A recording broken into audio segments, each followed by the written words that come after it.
సరస్వత్యై నమః. మాతృదేవో భవ, పితృదేవో భవ, ఆచార్యదేవో భవ. బమ్మెరపోతన ఎంతో భక్తితో, బమ్మెరపోతన ఎంతో భక్తితో మనకందించిన సౌభాగ్యమురా.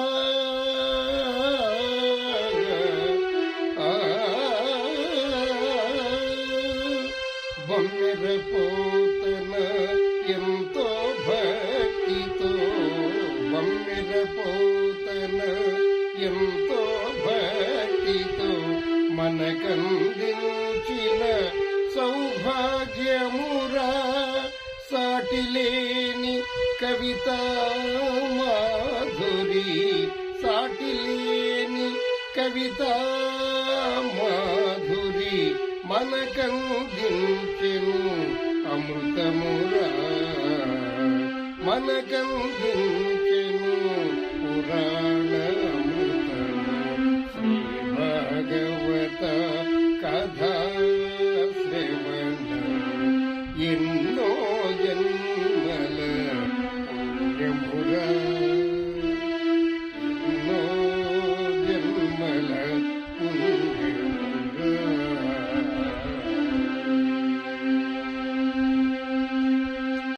అలాగే దూర్వాస మహాముని ఒక గంధర్వుణ్ణి శపించాడట. అది ఒక్కొక్కసారి తెలియకుండా పాపాలు మనకు అంటుకుంటూ ఉంటాయి. చూడండి, ఈ కథ చాలా విచిత్రంగా ఉంటుంది.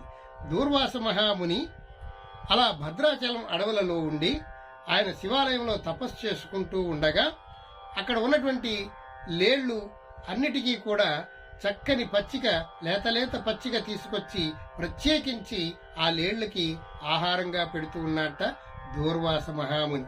అలా లేళ్లకి ప్రత్యేకించి ఆహారం పెడుతూ ఉంటే అవి తింటూ ఉంటే దాన్ని చూసి ఆనందిస్తూ ఉన్నాడు దుర్వాస మహాముని.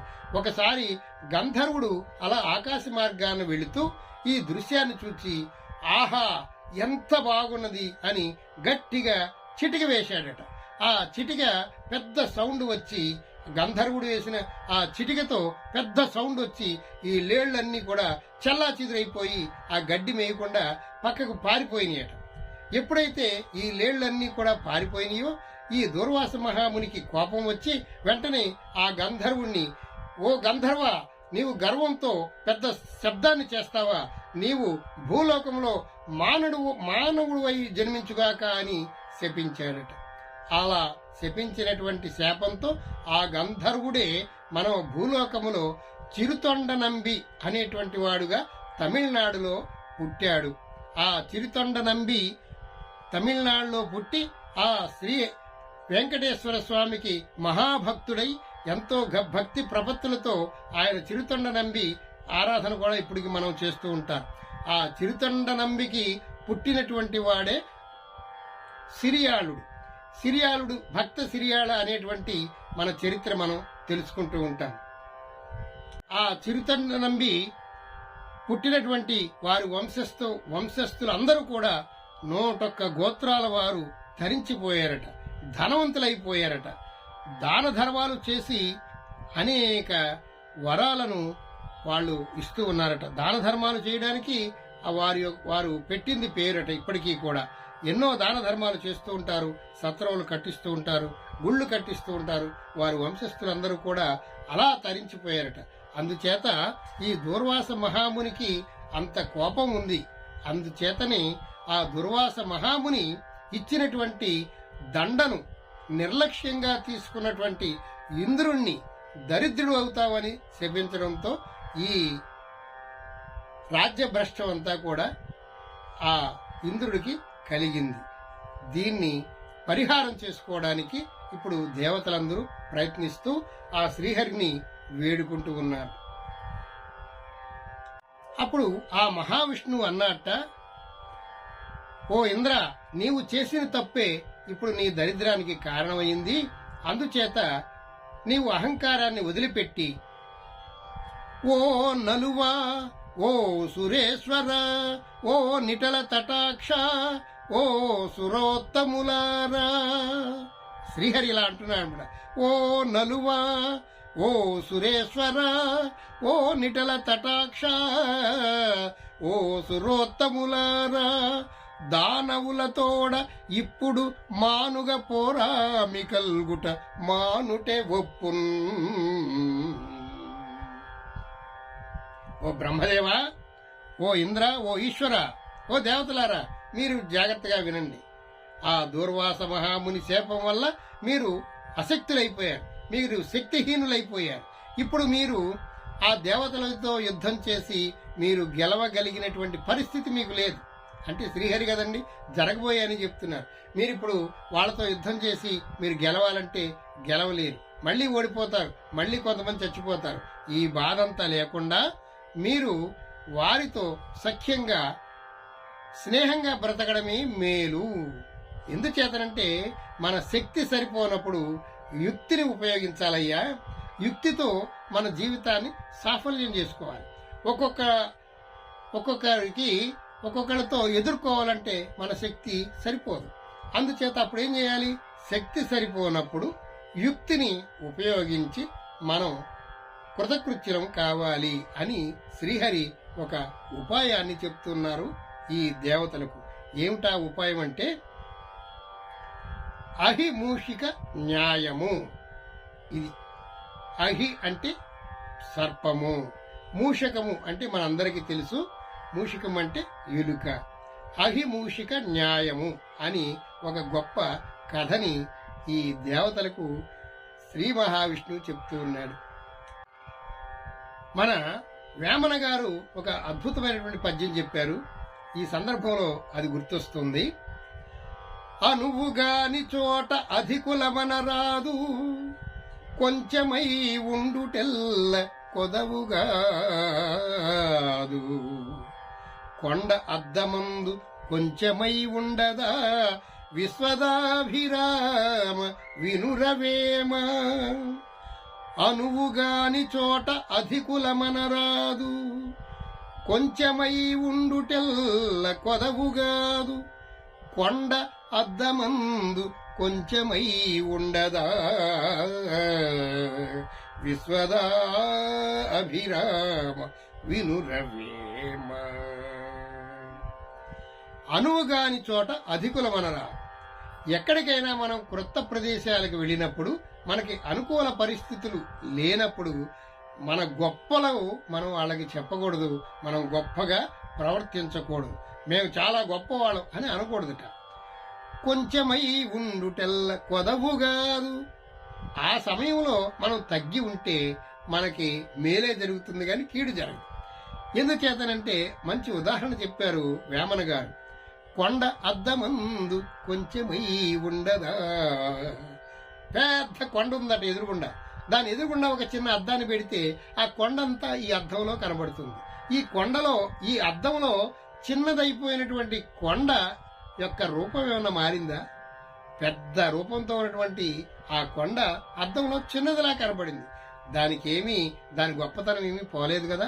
అలాగే నీవు గొప్పవాడివైనప్పటికీ కూడా అనువుగాని చోట కొంచెమై ఉండుటెల్లా కొదవు కాదు.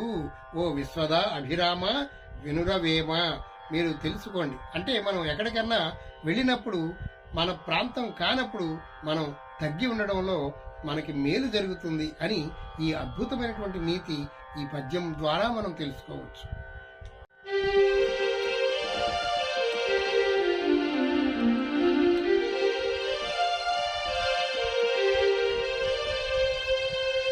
ఎప్పుడు తనకు సత్వము సొప్పడు, అందాక రిపుల చూచియు తనమై గప్పి కొనకయుండవలయును.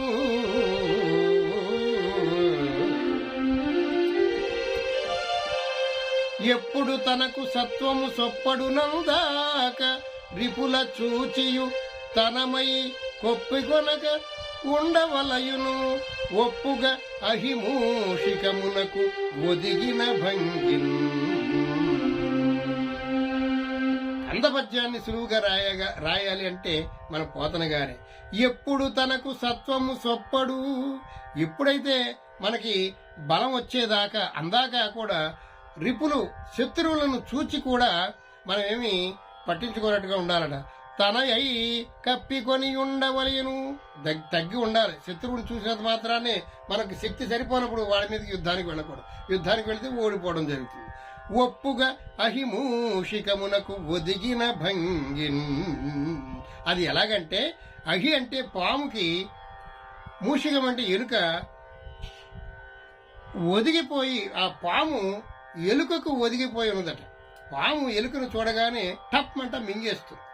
అలాంటి విషయం, అలాంటి శక్తి పాముకు ఉన్నప్పటికీ కూడా దాని యొక్క పరిస్థితి బాగోనప్పుడు ఆ ఎలుకకు కూడా లోబడి ఉన్నది.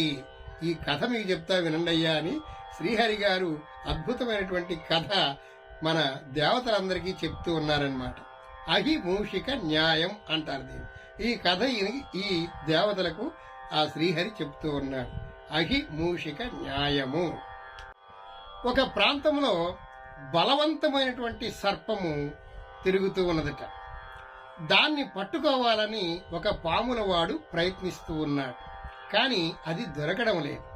ఏం చెయ్యాలా అని చెప్పేసి ఆ పాములవాడు ఒక ఉపాయాన్ని పన్ని ఒక బోనుని ఒక చోట అమర్చాడనమాట. ఆ పాము తిరిగేటువంటి ప్రదేశాల్లో ఒక బోను అంటే పూర్వకాలం ఆ ఎదురుతో అల్లినటువంటి ఒక బుట్టను బోనులా తయారు చేసి ఆ పాము తిరిగేటువంటి ప్రదేశంలో పెట్టి దానిలో కొన్ని ఆ పాముకి ఇష్టమైనటువంటి పదార్థాలు అందులో పెట్టాట.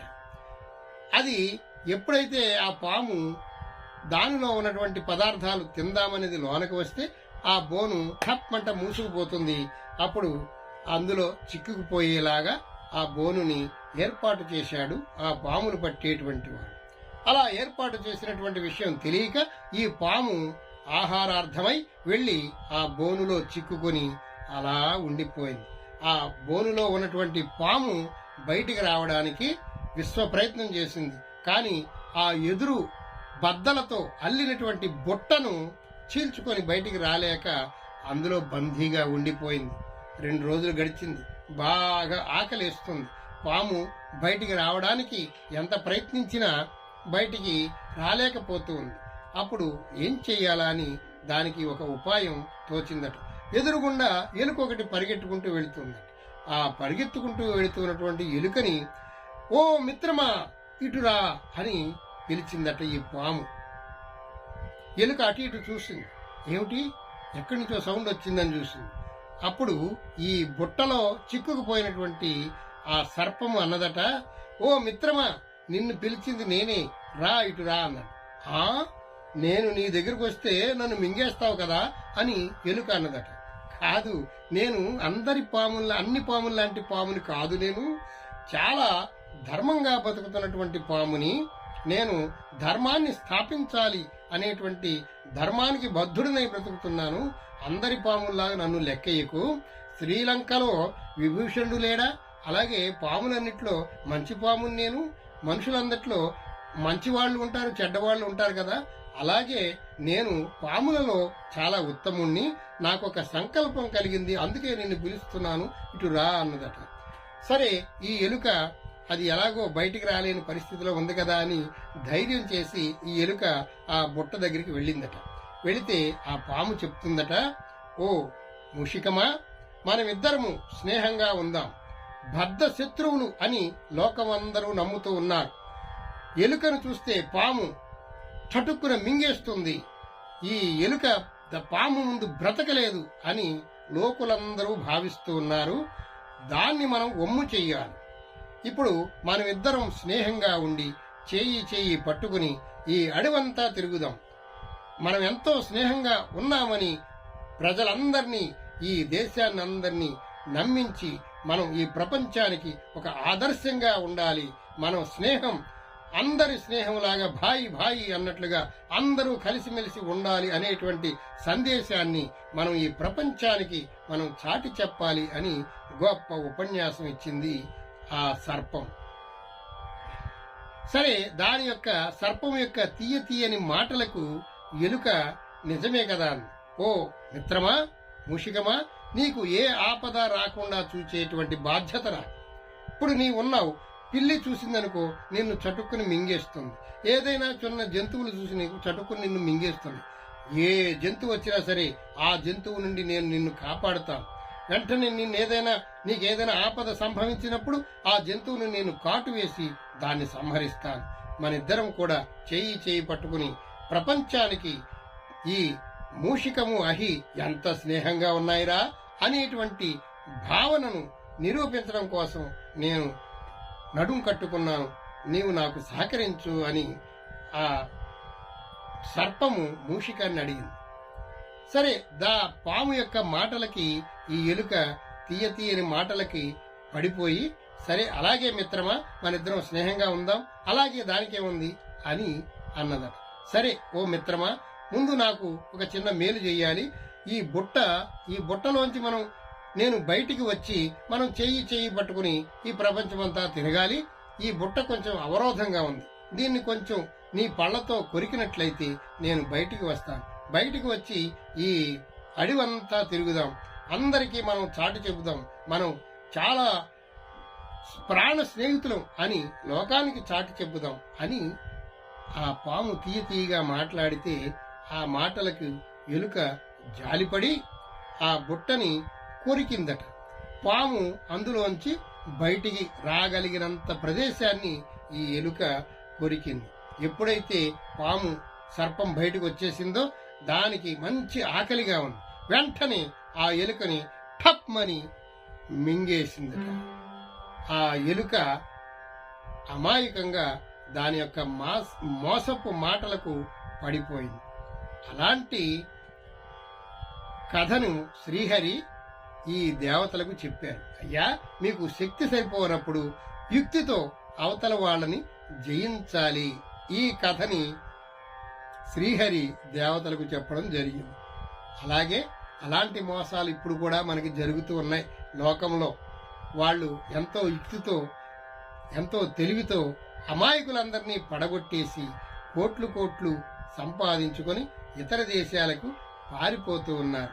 అలాంటి సర్ప బుద్ధి కలిగినటువంటి వాళ్ళ యందు చాలా జాగ్రత్తగా ఉండండి అని మనకి అహిమూషిక న్యాయం అనేటువంటి కథ మనం తెలుసుకోవాలి. ఎవరినైనా సరే గుడ్డిగా నమ్మినట్లయితే ఆ ఎలుకకు పట్టినటువంటి గతే మనకు పడుతుంది. చాలా జాగ్రత్తగా ఉండాలి సుమా అని ఈ కథ వల్ల మనం తెలుసుకోవచ్చు.